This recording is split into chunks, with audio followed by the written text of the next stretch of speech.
What's up, gamers? It's your good friend, Nixxiom here with another Two Nerds podcast. And Crendor's here too. Hey. Hey. What's up, man? Was that loud?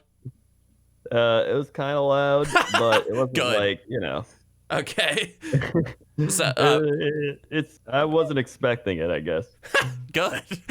Perfect. Dude, it just woke everybody up. No, like, see, the thing is, I just redid, like, my entire office, guys, so some of my, like, settings on my soundboard might have gotten bumped. So if that was loud and it blew your speakers, well, good morning. You know? Unless you're not listening in the morning. Yeah. But you should be, you know, because... Imagine if you're listening when they're going to bed. Could you imagine that? Like, time to rest. What's up, gamers? That would be good. That's like every YouTube video. That is true. There's that one YouTube guy. I don't remember his name. He's the Irish guy, and he's like, "Oh, chop in the morning to you laddies," and he slaps the webcam. Guy. That guy. Don't you know him? Yeah, I've met him a few times. He's actually a cool dude. Oh, he okay. also doesn't do that in real life. Okay, well, I wouldn't think so. I'm pretty sure he didn't go like, "What's up, Crendor?" Like as soon as you saw him, like slaps you. Yeah, dude. But anyway, let's move on to more serious topics, shall we? Okay. Crensloth.com, Nixium Corner Store. All right. It's a serious business. Very serious business. I am not wearing Crendor's sloth pants right now. I'm not either. I'm wearing shorts. Really? Yeah. Nice. I do really enjoy your pants, though. They're very nice to wear. Hey, thank you. Yeah. I've actually made like this is my fourth sweat pant I've made. So, I mean, I've kind of perfected the art of sweat pant. Yeah, dude. I just released a bunch of new designs on my store, so go check them out. If you want to support the podcast, go check out Crensloth.com, Nixium Corner Store. You guys have seen the previous episodes. You know what to do. Right? Go there. That's right. All right. Crendor, since you brought up the suggestion during last week's episode, why don't you explain what you want this episode to be about? This is the Crendor episode. You choose the topic. Oh, yeah. And then you can choose next. Sure. So I thought this would be a good episode to talk about social anxiety because a lot of people, I think, that are gamers or were gamers or whatever, or just nerd people, have social anxiety or some form of it. Some more intense than others, I guess. Uh-huh. And so I figured it'd be a good topic to talk about because it's something that I also see a lot of people ask, like, how do you get over social anxiety? I had social anxiety, blah, blah, blah, blah, blah. Yep. I closed my blinds because there were scary noises outside, and I didn't want the scary people to see me. Yeah, no, I feel that. Yeah. But they might be too scared to talk to you. That's true. Well, today I'm going to help them out. Seriously, like my computer's in front of my window now, and I was like sitting here listening to you, and I was hearing like these like weird noises in my backyard, and I was like, I'm just going to close my blinds real fast. So there we go. You know? Yeah. Yeah, I don't want no... The other day, this is totally off topic, a freaking groundhog was in my backyard. Did I tell you this story? You did not, but please do. Oh my gosh, let me tell you, it reminded me of you. I don't know why. All right, this is a true story. Now, some people are going to hate me. You're never going to listen to this podcast again after you hear what I'm about to say. But I'm going to be honest with you. Most honest person on the internet.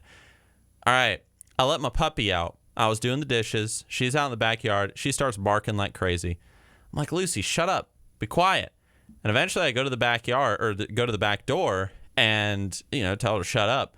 And I look out and she's like pointed her nose at like this rose bush in my backyard and she's freaking out. So I step out there and I look into the rose bush and there's a groundhog like in my rose bush going like, like just making these noises. And I'm like, oh my God, there's a groundhog in my backyard. So I put Lucy inside. And I walk over to the groundhog and I'm like, hey, little friend, how you doing? And so I'm like, well, what do I do? So I went on Twitter and I asked an honest question. I was like, there's a groundhog in my backyard and he's trapped in my fence. Can I eat him? And everyone was like, yeah, you can eat a groundhog. And so I was like, all right. So, I mean, I've got this like giant spear in my house. It's like a boar hunting spear. So I was like, all right, I'm going to put it in the Lord's hands. Like, if that thing does not find a way out of my backyard, because I ain't gonna grab that thing, like throw it over the fence. Like, that thing's gonna kill me. Like, it's big, man. It's like a beaver, but with wood, like, and a chuck. Like, I don't know. But anyway, so I ain't gonna grab it and like throw it over the fence. So I'm like, all right, I'm gonna give it an hour, and if that creature is not out of my backyard in an hour, if he doesn't find a way out, I'm gonna have to kill it. All right, I'm gonna have to like chase it through the yard with my spear and like, go all like Gungnir on its ass and kill it. And so I gave it an hour and I was like, well, here we go. And I got the spear and I walked out and he was gone. So the woodchuck was safe. But I promise, if I would have slaughtered it, I would have eaten it. I don't know if I would have liked it, but I would have eaten it. I would have done something with the pelt and the bones too, because I like that stuff. Fun fact. That's my story. What does that have to do with social anxiety? Dude? Yes. All right. Well, I did not expect that. It reminded me of you. Like, I don't know, like when I was looking at this like little critter just like hiding in the bushes, he kind of looked like a tiny sloth. Right? Yeah. So and you wanted to spear it. Yeah. And eat it. Yeah, well, it was making those like yeah, it like those, it's like the sound that you do when you laugh. Like stuff like that. It was making those noises at me and I was like, stop it. Stop it. Yeah. Okay. Anyway, social anxiety. Yes, it's a very interesting discussion. Let's delve into it, shall we? Let us. So, when did you get social anxiety? Well, I think first things first, how would you define social anxiety? Because for me, I would say that social anxiety is just simply in my experience and how I've experienced it throughout my life, because it is something that I've personally dealt with and you've dealt with, and we've talked about this on other podcasts and whatnot. For me, it's always like sort of it's a fear of judgment, if you would. It's a fear of like, what are people going to think about me if I talk to them or if I mess up with something that I'm saying. Like, for example, let's say like I'm going to walk up to a girl and I'm going to talk to her. There's a fear there, like if I walk up to some like random chick like in the mall and I'm like, oh, hey, nice shoulders, then I'll make myself like look stupid, or I won't know what to say. I'll be like, hey, I like your hair, or I really like that necklace. And she'll be like, oh, thank you, blah, blah, blah. And I don't know how to continue the conversation because I don't know. Like, so there's just kind of like that fear, like, what if I'm talking to some dudes and I say, well, I really like this. And they're like, that's stupid. This fear is certainly diminished over the years, like tremendously so, to the point that I can, do streaming and talk on podcasts and, tell stories about groundhogs without worry. But it is still something that it still lingers in my mind. And personally, to this day, I deal with it.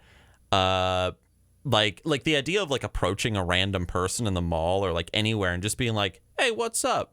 Nice necklace or nice tattoo. Like, that's really difficult for me to do. I'd prefer like either they come up to me or like I'm in a place of like a common interest. Like, oh, hey, I see you're reading the new Harry Potter book. I too like the new Harry Potter book or something, Yeah. So a place of common interest. But that's just kind of how I've experienced it. And because of that, bullying and blah, blah, blah, I have like followed suit. So what about you? Yeah, no, I kind of have the same viewpoint. I think it is about judgment, because it's like, am I going to say something that's going to get judged? Or like, if you say it incorrectly, I think that's a common one. A lot of people, social anxiety, feel like they're going to say something wrong. Mm-hmm. Yeah. And so you're like, well, if I answer the phone, what do I say? Right? Like, that's a common thing. And it's like, all right, I got to write it out. Like, hello, this is me talking. Really? I've never done that before. Well, I haven't either, but I know people that have like had it that bad where they have like phone anxiety or like things like that. Okay, that's true. One of my exes had phone anxiety. Yeah, and so a lot of the ways to get over it is just by doing that thing. But it's Mm. like, how do you get to the point of doing it when you're afraid of it? Mm-hmm. So I think I've had social anxiety. Well, I had social anxiety. I think as far back as like preschool. Okay. And I remember because I got held back in preschool because I was too quiet. Okay. And so I remember them being like, yeah, you should stay another year in preschool. He's just kind of shy and quiet. He's not interacting with the other kids. And so I think that in itself kind of gave me even more anxiety of like, oh, there's something wrong with me. I have to like Mm-hmm. do this again. And so I at least like had friends in grade school and stuff because I went to a pretty small like private grade school. And it was like, you know, we had like 20 kids in our class and that was it. So it's like you obviously talk to them, but then once you get to like, I don't know, high school and you're just like, up, I don't know anybody. You just kind of are like, oh, I guess I'll just play video games at home, or like you occasionally like talk to somebody at high school. And it's more of like an acquaintance thing. You don't really make friendships or like uh, really the internet is what gave me my friendships because the internet's like, hey, you know, Yeah. I play games and you're like, oh, I'm in a guild with these people, or oh, these people play the same game as me. And before you know it, you like find a bunch of people that have a common interest. Mm-hmm. Yep. So I can relate what to that. what about you with growing up? Let's see. Growing up, that's a very, that's a deep subject. I've certainly dealt with very similar experiences. Like, it's not just necessarily like when I say like the fear of judgment. It's not even necessarily, and maybe you'll agree with this too. It's not the fear of I will say something wrong. It's the fear of I will be somebody wrong. Mm. Like I am flawed. Like there is something wrong with me. Like I do not belong in this circle, like in this group, or this person is going to see my insecurities in this way or that way, so it's better to just not engage at all. And I think that growing up, I certainly experienced a lot of that, especially because of there was a really big, like I would say, cultural difference between like me and the rest of my family. Because I was always interested in like technology and video games and cool neon lights and crap like that. But they were more interested in like sort of your typical stereotypical blue collar stuff, like, building things, building homes, like, just whatever, like just blue collar work. Like, for example, when I was growing up, my family really wanted me to be a plumber or an electrician. Like that was like the biggest thing. And anytime I sort of like went to do something else or I took an interest in something else, there was a very quick reminder that was thrust into my face of you should not be this person or you should not be following this path. And eventually, like, you said with the preschool example, you were held back. And for that reason, you felt like something was wrong with you, like you had done something wrong or you were inferior or something. I experienced the same thing. Like, if a teacher, for example, belittled me for my interests, which did happen, then I would feel like something was wrong with me. Or if my parents, even, because everybody can relate to this, if my parents put me down for something that I was interested in, which did happen quite a lot because, like I said, two different wavelengths, I felt like who I was and what I was doing was wrong. Friends, blah, blah, blah, blah, blah. Like, it's we really do grow up in a sort of a culture of comparing ourselves to other people and people comparing us to other people. And that can really mess you up, especially because, I mean, this is a whole other subject, but like our education is quite literally built around that. It's something I'll talk about later in this very episode, like, how do you get over social anxiety? I think a lot of it is recognizing where it comes from. And one of the places that I'm going to talk about later on is school. Yeah. So No, yeah, I definitely agree. And it's I would say there's like a few ways that your upbringing could like impact it. Like I would say one's probably just traumatic events like bullying, stuff like that. mm-hmm. I would say maybe if you're like isolated, like you don't really, have many friends or whatever, you don't learn how to interact with other people. Mm-hmm. I would say part of it might just be like your parents, because I mean, like my parents are very anxious people, and so being around anxious people when you're growing up, you become very anxious. So they're just like, oh, we don't want to do this thing, we don't want to do that, and you're Yeah. instinctively like, yeah, I don't want to do that. Yeah. So that's like a whole nother part of it. And then I would say maybe just like just your brain in general. Some people are just more prone to anxiety. Like Mm-hmm. I would say a lot of people that are probably more introverted, I think, tend to have more anxiety because you dwell on your thoughts Mm-hmm. and you're more, alone with your mind. And it's always like, I notice a lot of people like, oh, I'm introverted, so like I don't like talking to people. But that's not true. Mm-hmm. Like to me, as I've gotten better with social anxiety, I used to be like, oh, I'm an introvert. I hate talking. I hate it. But like you learn that like I actually love being around people, but only for a certain amount of time. And then I'm like, all right, I need to be alone. Yeah. I'm Like the same that's way. all it is. Like I need to be alone to recharge rather than like I don't want to be around people. Yeah. I mean, I had Toby from Germany stay at my house for 3 months. He left like, I don't know, 3 weeks ago. And yeah, I mean, it definitely, it wore on me. And he listens to the podcast, so he'll probably hear this. But yeah, it did wear on me. Like, that sort of, okay, like I like being around Toby or people or whatever, but eventually I need that time to myself.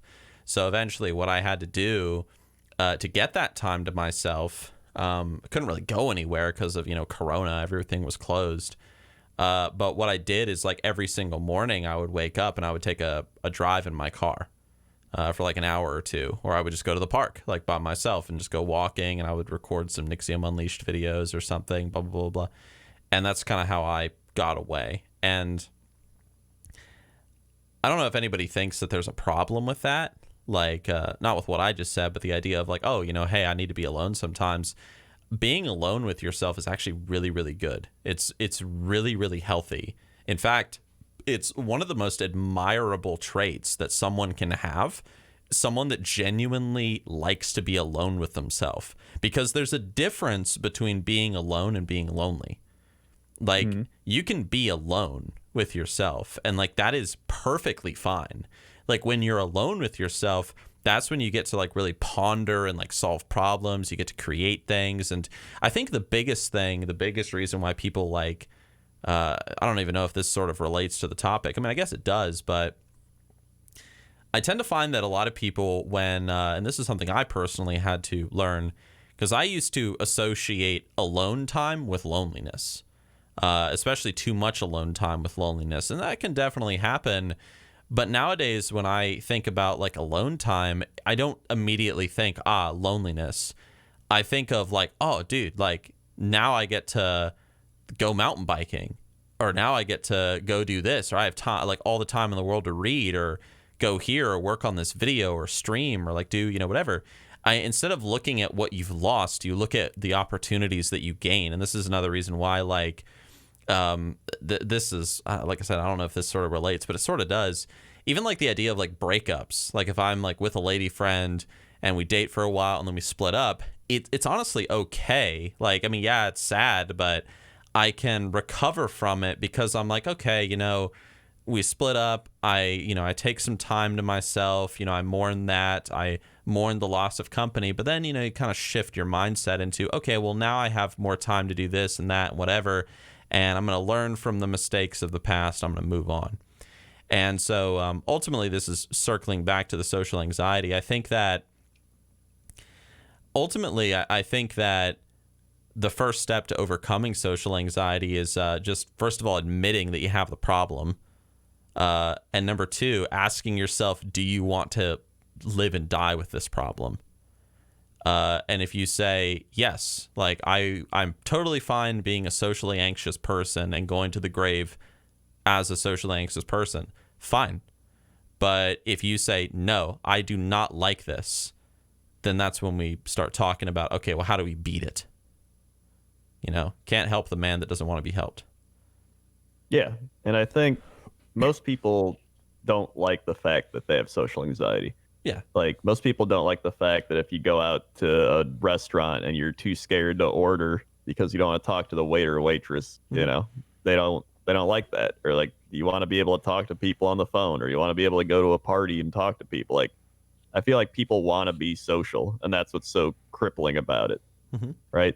Like people want to talk, they want to get to know people, but when you're hindered by this anxiety, it can kind of just destroy you from inside. Because like most people just be like, oh, there's like the weird person standing in the corner at the room, right? Yep. And you're just like, how do I do? Yep. So, I mean, I would say I was socially anxious all the way up until maybe even like yeah. I would actually say I stopped being fully socially anxious around like 26, 27. Like it's not even that long, like maybe like 4 or 5 years ago. Okay. Like prior to that, I mean, this is the crazy part about me. It's like you can go back and watch my like vlogs. Like you can see how awkward I am in just vlogs or interviews or anything like that. One of the most common examples is BlizzCon 2011. Where I was in like a few interviews and stuff, and I was just blinking rapidly. I was just awkward. Like I didn't have any flow to my conversation. I was like, "Hello, it is me, Crendor," and part of that's because that was probably my first ever like big social event I'd ever gone to. Like prior to that, I'd never flown on a plane. I'd never gone to like a convention. There's like, you know, conventions like your parents are like, let's go to the pet convention at the whatever. But that, like, you know, I want to go to this convention. It's like BlizzCon, right? Nothing I wanted to go to. And then meeting people I'd never met before online, right? So like all these people you talk to online and whatever you're seeing in real life, and you're like, you know, you don't have that much social experience. You're like, how do I communicate? You're like an alien. And it's just it's weird to go back and watch that and then kind of go to now and be like, wow, it's crazy how drastically different I am. Now you're someone who, I mean, you've done like the Fishing with Crendor series where you've talked to YouTubers, you've talked to Blizzard developers, you've talked to so many people. Like how do you make those contacts? How do you overcome like that sort of, oh my gosh, like I'm about to talk to like so and so, like the lead whatever of whatever game or whatever company.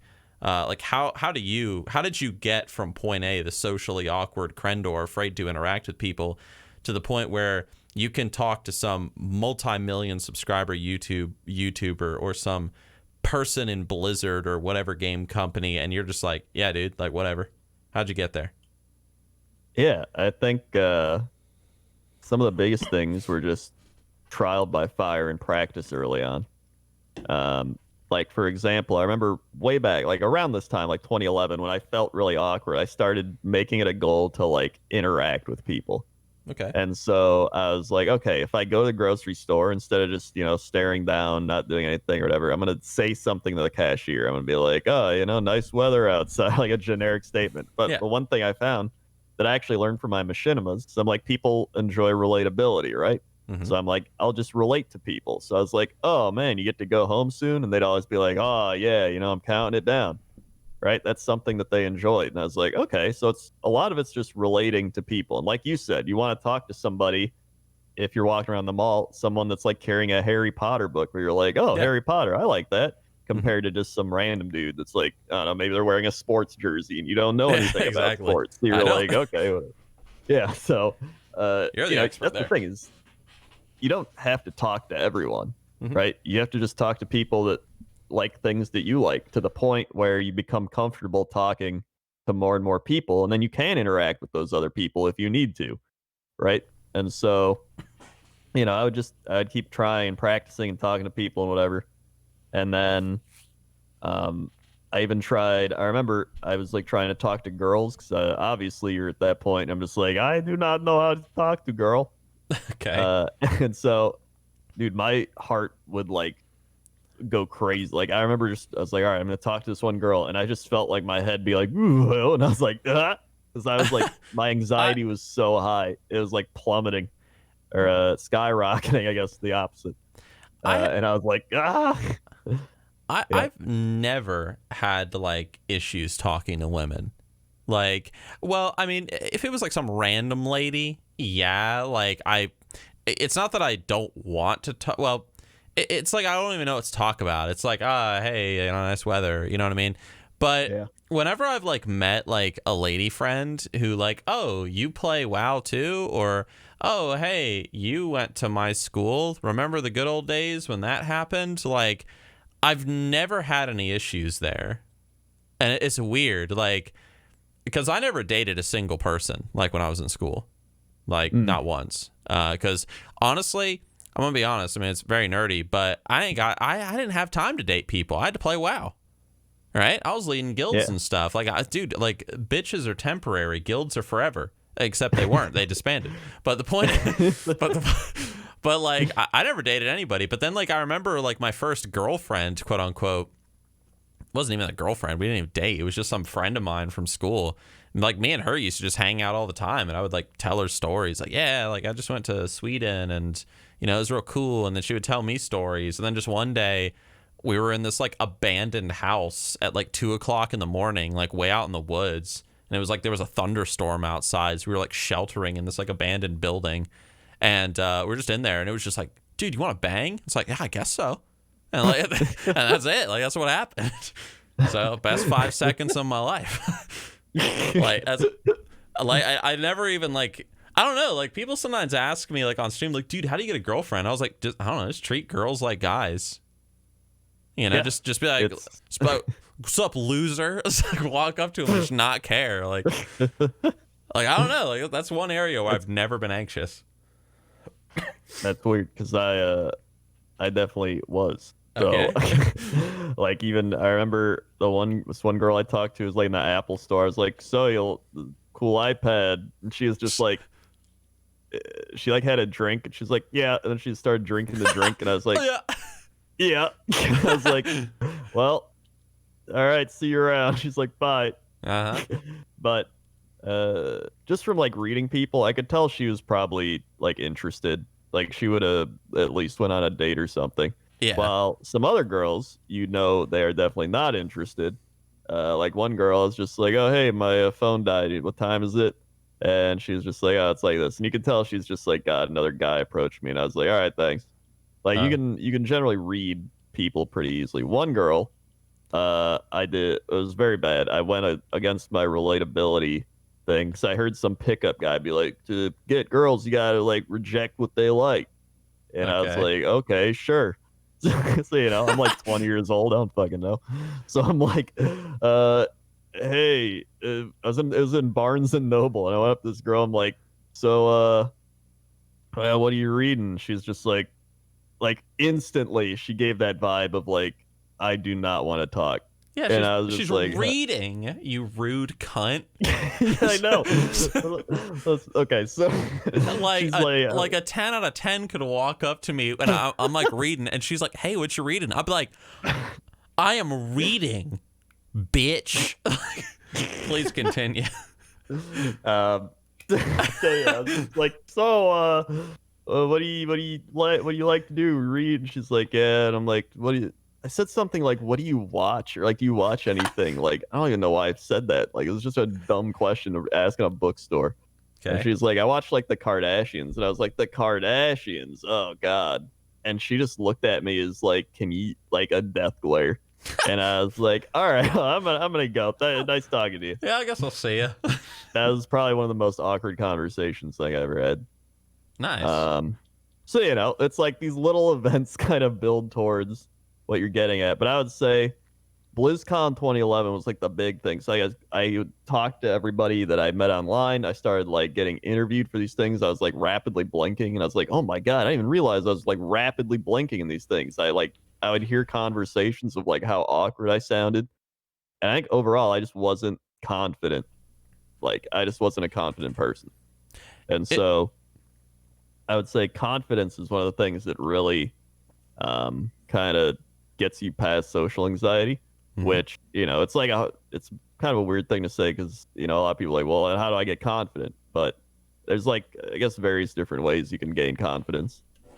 Mhm. Um, but even in terms of like dating, like I met Toaster Woman, and I remember she was like, when I first met you, you were so awkward, and I was like, do I really want to keep talking to this guy? Yeah. And I was like, well, thank God you had patience Mhm. because it took years, but I managed to overcome it. And another thing, because I wanted to bring up the like interviewing people. Okay. Um, it was the guild I used to be in was one of the guys. It was led by one of the guys that I watched his like flash animations named Rurikar. Mhm. And I was like a fanboy of this guy. I was like, dude, this guy's so cool. He's the guy who made Jimmy the World of Warcraft story. He made like all these things that inspired me. And now I get to raid with him. I'm like, this is so cool. I'm like in his Ventrilo talking to him. And it was like such a fanboy moment. And then after raiding with him and like being in his guild and like you hear about his problems and all the things he's going through and everything, I'm like, dude, this guy's just the guy. Mhm. And I think it like something clicked in my brain where I was like, everybody out there, like whether they're a YouTuber, a Twitch streamer, a celebrity, like whatever they are, they're just a person. Like Yeah. they're not anything else. Like they're human. And that's kind of what allowed me to even just stop viewing people as like, oh my God, I'm gonna talk to this person or I'm gonna talk to this person. It's just like, all right, today I'm gonna talk to this like cool author guy, or like today I'm gonna talk to this guy who worked at Blizzard. Let's it's like I go into it with a curiosity of like I want to learn about this person, Hmm. and that's like the biggest thing I do. All right. I would say so a few things that I can relate to, and some things that I want to add to. Um, Hmm. when I was in college, uh, I forced myself to take a public speaking class. And I've Hmm. spoken about this before. But the thing is, like going back to what I was talking about earlier, I asked myself, like, all right, like I said, do you have social anxiety? And I was like, yes. And I'm like, all right, like, are you okay with that? And I said, no. And I was like, why are you not okay with that? And I'm like, because I know that if I didn't have this, my life would be so much better. Like I could talk to people easier, like blah, blah, blah, blah. I could do my job easier. I could stream. I could do like all this stuff. Like, man is mankind's delight and connections can take you to the moon. Like, like why would you? Yeah, and so I came to that conclusion. So I forced myself to do two things. Like one, I forced myself to take a public speaking class in college, and the second thing is I admit I tried to get out of this, but I was looking for a job at the time, and the only thing that was available was to be a cashier at a grocery store, and my friend had been working there for years, so he guaranteed me a job. And I did not want to be a cashier because that scared me because that's just constant small talk. Yep. Like every person is a small talk like conversation. I did not want to do that. But I was like, well, I have no choice, and so I just did it. I just like was like, let's see what happens. Um, but something that's interesting is that when I was in public speaking, one of the first things that they had us do or the teacher made us give a speech, and we had to record it, and then we had to watch it, like our speech, as a homework assignment. And so you're sitting here and you're saying like, I was really anxious and I would blink a lot and blah, blah, blah. And I saw this in the recordings of myself. I would listen to, the podcast playbacks or whatever, and I'd hear how I was talking. And this was exactly it. Like when you see how like you respond to like a situation, you can look at yourself and be like, oh, that's silly. Or like, why am I doing that? I remember some time ago, I was talking to a friend of mine about psychology, and they were saying that it's actually a very common thing, like in a psychology session where they might say, like, let's say you're dealing with anxiety. they'll be like, oh, let's do a role play conversation and we're going to record it. The therapist is saying this. And they'll be like, all right, so how do you think you're going to react in this role play? And they'll be like, oh, I'm going to be sweating. I'm going to be so anxious. I'm going to be shaking. I'm going to be doing this. I'm going to blah, blah, blah. And then they have the role play conversation. They bring someone in, or they, just, do it like therapist to patient, and they record it and they show the patient like, no, like you are not doing what you think you are. You're not shaking. You're not freaking out or, whatever. Like it's okay. So sometimes it's like reversed, where like maybe like you sit there and you will say like, oh, like I'm gonna do all this stuff, but you're actually not doing it, and your mind is creating a fantasy. So there's that too. But the thing that I wanted to add was, for me personally, something that helped me overcome social anxiety was not 100% overcome it, but it certainly helped. Number one is I traveled around the world by myself. When I was 19, I believe, or 20, I went to Sweden for the very first time. And I went there just by myself. I had been to like the other side of the world when I was younger, because I've mentioned before that when I was younger, I did missionary work in Africa, in Cameroon specifically. And that was a very like eye-opening experience. But I went to Europe by myself, and I kept going back and forth between America and Europe for quite a while. Like literally that's what I did for a while. Like I was working at some stupid grocery store or Target or whatever. I would save up like a bit of money, and then I would just fly to Europe, and I would go like see my friends and just be over there by myself for a bit and then fly home. And it's weird because like I was never really scared to do that. A little bit, definitely, especially the first like 2 times. But I was so like excited by like, oh, like I'm gonna do this thing, or I'm gonna get to like see all this cool stuff and go on these adventures, that the anxiety didn't even like really register in my mind. And that's something that I think about to this day. Like whenever I'm anxious about something, like I'm like, man, I'm really scared to like, for example, like, I've gotten back into mountain biking recently, which has been awesome. And I'll like right now, this is a perfect example. There is a mountain biking trail near my house, and I believe it's called Rocky River or something. Rocky River. And apparently it's a pretty gnarly trail. It's probably a bit too gnarly for me right now because I'm kind of getting my strength back, blah, blah, blah. Like, back in the day, I mean, I used to ride like Sherman Branch. That's like 11 miles, and I do that like every day. Like nowadays, like, man, yesterday I was struggling with 5. So maybe I'm not ready for this 14-mile trail. That's like a little ways from my home. But the point is that when I think about that trail, it does make me anxious. Like, I'm like, okay, I know this trail is more advanced than the things that I've done so far. I know it's going to be harder. I know it's more dangerous. I know it's a bigger, like, risk to my life. Some of these obstacles and stuff that I've seen. But, like, I sort of supersede that anxiety by telling myself, like, but, dude, it's going to be so badass. Like, out in the woods, like, sweating, the adrenaline is going, like, going down drops, like going off jumps and stuff, like if I crash, I'm just going to get back on the bike and keep going. The heck was that noise? Oh. I heard a strange noise in my kitchen. I will check it out in a moment. But anyway, what was that noise? I don't know. Maybe welcome maybe to the two nerds ghost cast. It was almost like someone like knocked something over. It was probably just ice like shifting, whatever. So the point is, yeah. So like something that I just kind of do is, you take what you're socially anxious about and you sort of just override it with like the positives of whatever you're scared for. And we're getting closer and closer to like this big rant I'm going to give about school here in a second. But all right. Yeah, let me think. Other things that I've done. Definitely, I agree with you though. Like the trial by fire, like, listen, you can.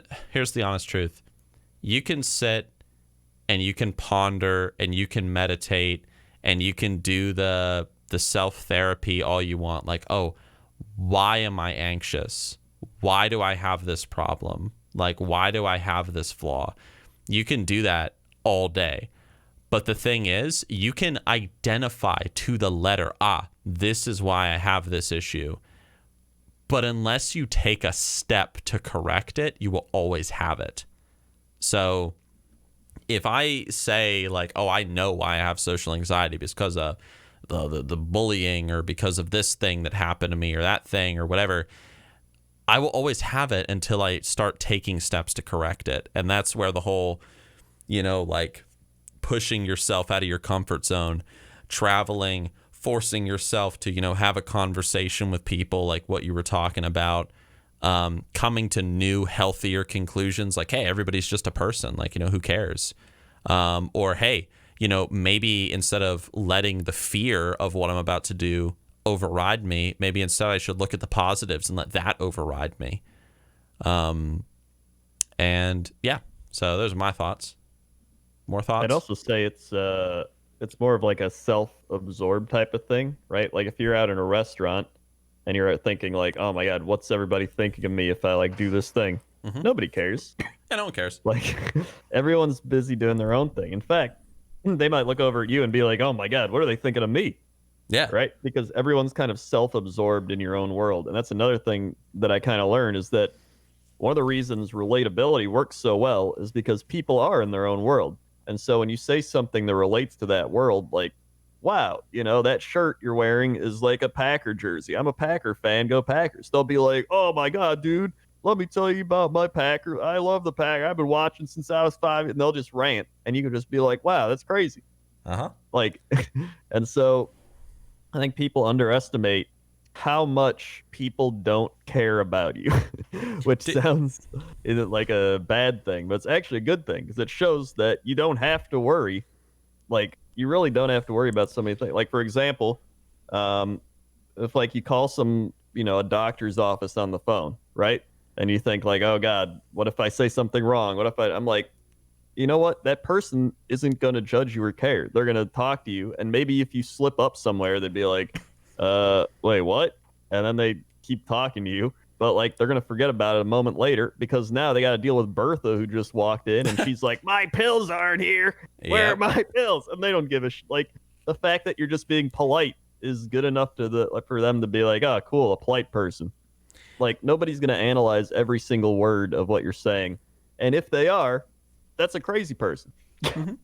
I read one time that I don't know how true this is. I mean, it's probably like a case by case basis, but I remember reading a long time ago that one of the main reasons for social anxiety is excessive pride in oneself. Like you have too much pride. Like you're sitting there thinking to yourself like, oh, what do people think about me? What do they think about me? Who cares? Like, why do you think you're so special? Like, no one cares. Like, no one's looking at you. Like, and the fact that you think people are looking at you is a sign of, like, you're thinking too much about yourself. Or you think, like, oh, I can't say the wrong thing. Why not? Like, who cares if you say the wrong thing? It's okay to say the wrong thing, to slip up sometimes. Like, your world is not going to end because you walked up to a chick that was reading and you were like, so what you like watching? Kind of like your story. My world was never the same ever again. Yeah, like your world's not going to end. Like, so I remember reading that back in the day, and I don't, like I remember, like, it's sort of like you have this notion of like I remember one time I was in JROTC when I was in high school, and I remember like, we were forced to wear a military uniform like once a week. For those that don't know what that is, it's like a military class in high school, teach leadership and blah, blah, blah, blah, skills like that. Very helpful class. Loved it. But I remember whenever I would have to wear that uniform, like I didn't like it because I felt like it didn't make me look cool. like I was this cool person, like, or like I could be this cool person, and I was not like, I wasn't like I looked like a nerd, you know, and like, oh, nerds are bad, and like I'm not a nerd, like I'm cool. So I don't know, like I said, it's kind of like a case by case, but it's something that definitely made me think back in the day, like, you know, social anxiety tends to or can come from over obsessive pride with oneself. And I have actually found, like, if I think about it, the more humble I've become in my life, the less anxious I've become, because now I'm not trying to prove anything, if that makes sense. Like, No, yeah. if I walk up to like if I do like I did a podcast with like Platinum Wow the other day, and we're talking, I'm not trying to make Platinum Wow think I'm the coolest person in the world. Or if like the other day I was mountain biking and I met these two dudes and we spoke for like 45 minutes, you know, just two random guys out mountain biking. And I was like, oh yeah. And we were talking about weight loss, and we were talking about like trails, like in the area, and blah, blah, blah. Like, I'm not trying to impress anybody. I'm just being myself. And if you don't like me, if you're like, oh, I don't like that Nixxiom guy, like, that's okay. Because I know there are things about me that, like, I know that no matter what you do, people are always going to not like you. Like, you can be like Brian Shaw, you know, like one of the strongest men in the world, but people are going to look at you and be like, oh, well, you're like the strongest man in the world, or one of the strongest men in the world, but like, you're an idiot. You're only good at picking up stuff. You could be the smartest guy in the world. Like, oh man, like I know everything. I've got a PhD in every subject at my local university. Yeah, but I bet I could kick your ass. Like, you know, you could be anything. Like, it doesn't matter like who you are. People are always going to find a reason to look down on you. And like, that's just kind of the way things are. But you only really lose when you start looking down on yourself. Yeah. And I think it's harder for younger people like me back then, because I hadn't really experienced a whole lot up to that point, aside from like playing video games and going to school. So it's like, you know, that's like all I knew. And so my mannerisms are very like, yeah. Like, if you go back and you watch BlizzCon 2011 Crendor chats with Panzer. Yep, that video. That's a classic. You'll see just the development I've made over a 10-year period, almost 10 years. But it is like, even me watching it, I try to watch it and analyze like, what's so awkward about me? What's weird? Part of it is I don't have any body language, and people naturally gravitate towards body language, right? People like talk with their hands. Like, even right now, when I'm like talking to you, I'm like using my hands now. And I feel like when you first start, I guess, learning how to communicate with people, it sounds like being an alien. You kind of learn that of like, oh, like I'm not talking with my hands. And part of the reason I wasn't talking with my hands is I'm not confident in myself. And so I hadn't really become confident. I hadn't really gained like a knowledge of who I was. Well, now I'm like, I know who I am, right? I make WoW videos. Well, I made WoW videos, but you know, I do more than that. I do a bunch of YouTube stuff. I paint Warhammer. I stream on Twitch. You know, I'm engaged. I have a cat, like, you know, and I've interviewed all these people. Like, you know, I have like a repertoire now of things that I am, and I can be like, oh, you know, or I can pull up like things I've had, like, oh, I had my gallbladder out, and you know, you can bring up random past stories now. Like, and I think that's why it's easier for older people to have less social anxiety, because you've been through more. And I think as you go through more things, you kind of find out who you are. Yeah. Right. I think as well, like, all right, here we go. So, like, in regards to social anxiety, I think that for a lot of young people, in my opinion, a big root of it usually has to do with how our education system is set up. Now, I cannot speak for all countries. I'm only talking about America here, and I don't even know if your experience is going to be very similar to my own. But one example of this is I'm working on a video right now talking about how to overcome the fear of like public speaking. I'm going to upload it to my main channel. And, you know, one of the biggest things that people say when they're like, oh, you know, I'm afraid to do a public speech, I'm afraid to like get in front of a Twitch audience and talk. you say to them, well, like, what are you afraid of? And they're like, oh, I'm afraid of being judged. I'm afraid of being judged negatively or whatever. And sometimes I have sat and wondered, and I might have talked about this in the last two Nerds podcasts, but I just want to elaborate more on it because I feel it's important. Sometimes I sit and I wonder how much of that comes from school. Because when I think about like my first public my first public speeches in my life, they were usually in school. They were me in front of a classroom talking about a subject that I did not care about, like some book or some bullshit. And I was reading off of some notes or doing a presentation, and I knew that all my classmates like didn't care. But there was that one person, the teacher, watching everything that I was doing and making marks. And they were going to give me either an F or an A on my presentation. And this continues over and over and over until eventually it's sort of like you build a sort of feeling of like every time I'm doing something like in front of a crowd, I am being judged. But in reality, think about it. If you take the teacher out of the room and it's just you and your classmates and you're like just telling them about like, the Spartans at Thermopylae or something, who cares? Like none of them are judging you most likely because they're all just as afraid of public speaking as you are. They're all just like, oh my God, well, it's his turn right now, but oh my gosh, here comes my turn. Like, and they're terrified, just like you were. Yeah. Take the teacher out of the equation, the judging party, and suddenly it's so much easier. And that's kind of how I felt when it comes to, talking to crowds of people nowadays. Like if you told me get in front of an audience right now of like 2,000 people and talk about making machinima because they all have come to hear about making machinima or something, I can do that no problem. Like no issues, because I'm like, oh yeah, like I'm just talking. I'm focused more. This is something else that I learned when it came to public speaking. Focus more on your information. Like, what are you trying to say rather than like, oh, how do you look? How are you walking around? How are you composing yourself? Do you look good? Do you look cool? Again, there's that pride again. Like, oh, do I look good? Like, am I sweating? Like, who cares? Like, just focus on the information. Even pointing out like how you mess up. You said public speaks. I didn't like right away go like, he said public speaks. What an idiot. Yeah. Like, who cares? Like most people are human, so they're like, oh, he just said it wrong, and then they just move on in their brain. People are naturally very empathetic.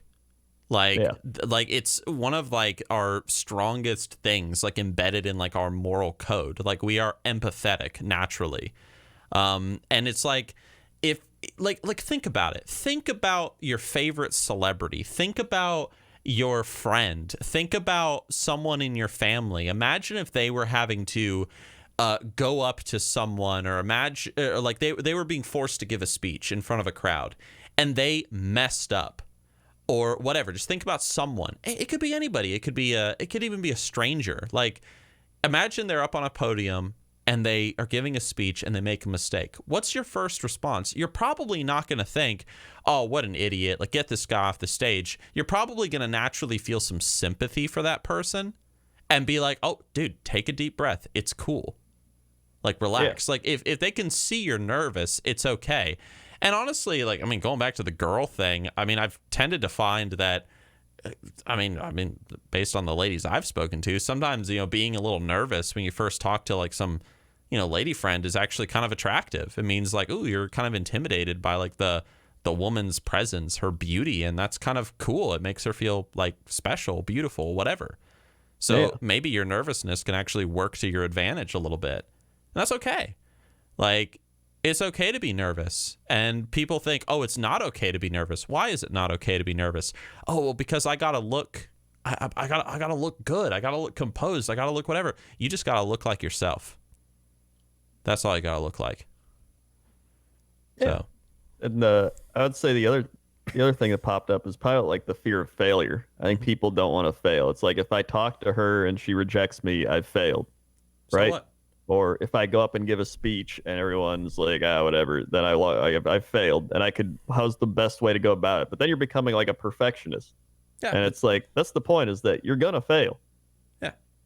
And if you don't like that, then you gotta get over it. Like life is about failing and succeeding. Like when I go back and watch my BlizzCon 2011 thing, I cringe because I'm like, this is cringy as shit.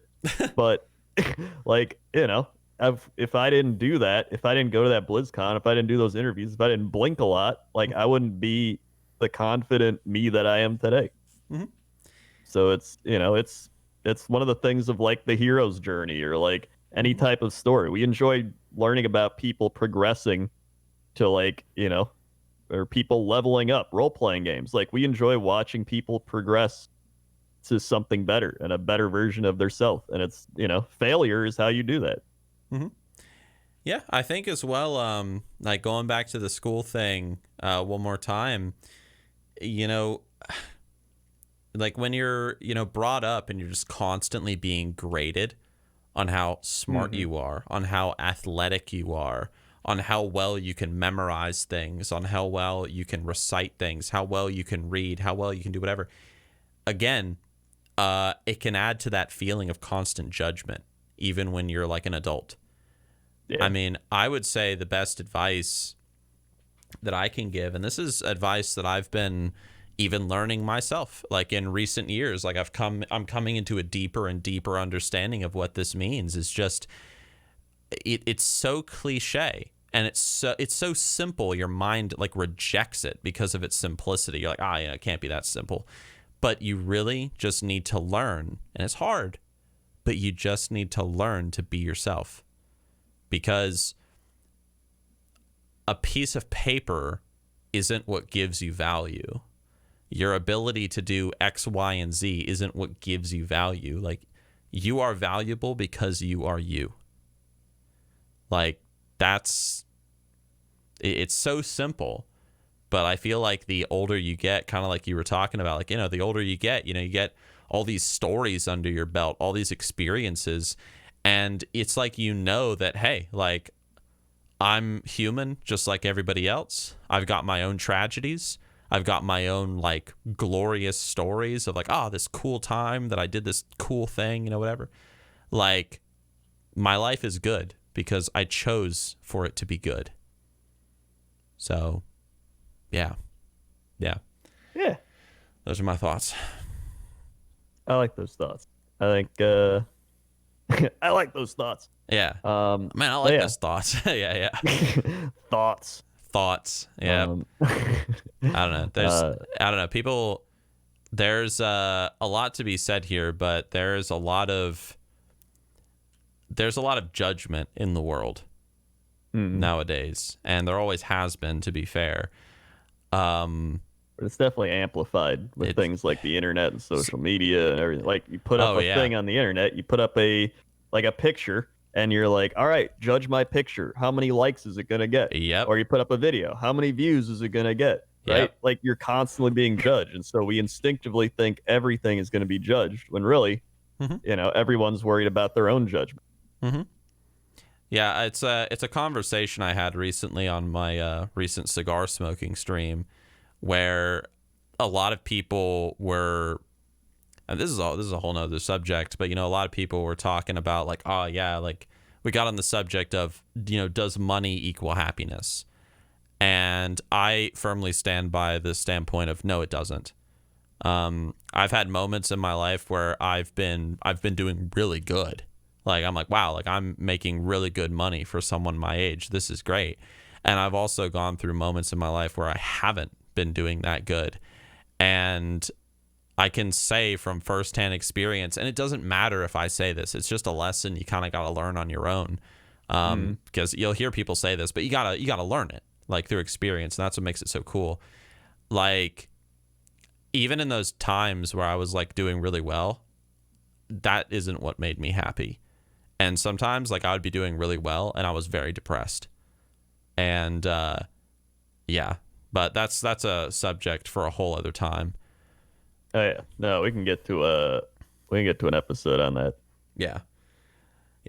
I mean, for me personally, I said it on stream the other day. It's like, what makes me happy and what calms my mind and what kind of gets me out of that feeling of, the reason why I'm talking about money is, it's a very common thing. Like, people judge you based on how much money you have. Like, oh yeah, the more money you have, the more of a following you have, the more whatever, like the more valuable you are. Like, no, like you got to get out of that mindset. That's toxic. It's going to kill you. Like sometimes it can quite literally kill you. Like you got to get out of that mindset. I mean, for me, my happiness just the other day, sitting in the backyard, had a campfire going, smoking a cigar, talking to the community, having a great time. Like that was awesome.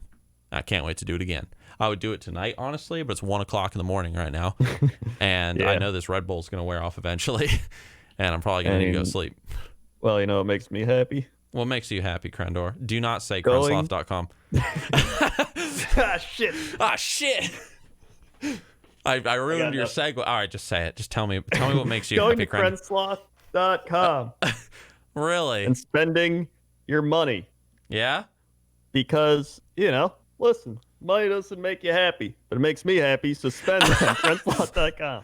Please look deep into your heart. And when I say deep into your heart, deep into your wallets. And go to the Nixxiom corner store. There you go. Yeah. Okay. Nice. Yeah.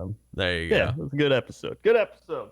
Yep. Yeah, we pretty much hit our hour mark, so I guess we can wrap it up here. I mean, it's a huge subject, like social anxiety and how to deal with it. But I think in conclusion, I will say this: make the decision. Do you accept who you are with this, like this thing? Like, are you cool with being socially anxious? If you say no, I am not cool with it, then start making a plan on how you can very slowly, with little baby steps, start competing against your social anxiety. Go out. Just say to someone, hey, nice day. Like kind of like what you were talking about. Travel somewhere that you've never been before and go on your own, but make it somewhere that you want to go to. Like, oh man, I really would love to go to Rome. Like go there by yourself. You know, that'll force you out of your comfort zone. Mean, it doesn't even have to be crazy. You can be like, you know what? I never go to the bookstore. I'm going to go to the bookstore today. Yeah. Just get out of your comfort zone, even slightly. Baby steps, man. Baby steps. Little changes will lead to big results. Yeah. Like even just taking a walk. Yeah, take a walk. Wave to your just wave to your neighbor. You don't even have to say anything. Just wave to him. They'll be like, "Hey," and they'll wave back at you. Yeah, like that. Baby steps, and then slowly, you'll start coming out of your shell, and then eventually you'll look back at yourself and be like, "God, the hell was wrong with me? Why didn't I do this earlier?" Like, yeah, exactly, kind of like what you're talking about. And that's it. And now, I want to go eat food. All right, dude. I made some. I made some chicken. And with some mixed vegetables in my slow cooker. So good. Yeah. I've been grilling. Oh, yeah? What are you grilling? We grilled steaks. We grilled chicken. We grilled burgers. We've been grilling everything. We grilled corn. We grilled vegetables. We grilled asparagus. Nice. Literally just grilling. Did you grill any cheese? No. All right. That's fine. Are you going to share your abundant food with the Nerd Nation? It's not like there's an abundance. I just buy enough for 2 people. Oh. Okay. All right. I see how it is. Okay. Yeah. All right. Well, as always, thank you for hanging out with me, Crendor. Thank you all for hanging out and listening. Hashtag Nerd Nation. And we will see you next Tuesday. I got to update that banner because, like, it just keeps happening. Like, oh, yeah, we just record on Mondays because you're usually busy on the weekends. I'm busy on the weekends. Or we're just chilling, you know? Yeah. Like, oh, I'm hanging out with so-and-so. Oh, I'm hanging out with this person. Like, yeah. I'm probably going to change it to, like, okay, we upload these things every Tuesday. And then watch, and it's going to happen, like, every Wednesday we're uploading. So we'll figure it out. Yeah. All right. Well, I'm done talking, so I'll give you can say whatever you want. Say your goodbyes and then give the last word. Hey, everybody. Thanks for listening. Subscribe. Hit the bell. Ding, ding. Ding. And, see ya.